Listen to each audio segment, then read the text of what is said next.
பலவிதமான மனிதர்களில் ஒரு சில மனிதர்களுடைய எண்ணம் என்னவென்றால், என்னை போல நல்லவங்க யாருமே இந்த பூமியில் கிடையாது, நான் மிகப்பெரிய நல்லவனப்பா, இந்த பூமியில் என்னை போல நல்லவங்க நான் 100% நல்லவன், என்னிடத்தில் குறை ஒன்றுமே இல்லை, என்னை பார்த்து நீ இதை செஞ்சிட்ட, இந்த இதில் தப்பு அப்படின்னு சொல்லி இந்த உலகத்தில் என்னை பார்த்து யாருமே சொல்ல முடியாது, நான் அவ்வளவு நல்லவன், நான் அவ்வளவு சுத்தம், அவ்வளவு பரிசுத்தம் என்று சொல்லி இந்த உலகத்தில் பேசுகிற மனிதர்கள் எத்தனையோ பேர் இருக்கிறார்.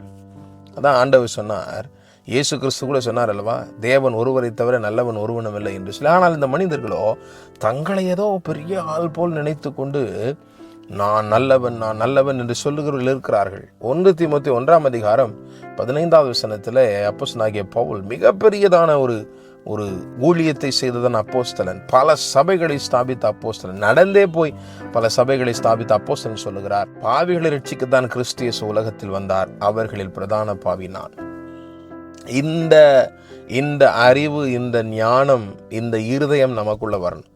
நாம் எவ்வளவு பெரிய ஆளாக இருந்தாலும், என்னத்தை சாதித்தாலும், எப்படிப்பட்ட குடும்பத்தில் பிறந்திருந்தாலும் வேதம் அதைத்தான் சொல்லுகிறது. நாம் பாவத்தில் கற்பம் தரிக்கப்பட்டிருக்கிறபடினால் நமக்குள்ளே பாவ எண்ணங்கள், பாவ சிந்தைகள், பாவத்தை செய்யத்தக்கதான விருப்பங்கள் எல்லாம் எப்பொழுதும் இருந்து கொண்டே இருக்கும். அதை நாம் மேற்கொள்ள வேண்டும் என்று சொல்லி தான் வேதம் சொல்லுகிறது. ஒருபோதும் நல்லவர்கள் என்று சொல்லி நாம் நினைத்து விடக்கூடாது. இதுதான் கிறிஸ்துமஸின் அழகு. இயேசு இந்த பூமிக்கு வந்தது நிமித்தமாக அவர் காண்பித்தார், எல்லா மனிதர்களும் பாவிகளாக இருக்கிறார்கள், இவர் மூலமாக பரிசுத்தமாய் மாற்றப்படுகிறார் என்று சொல்லி. நாம் பாவியாய் இருக்கிறோம் என்பதை ஏற்றுக்கொள்வோம்.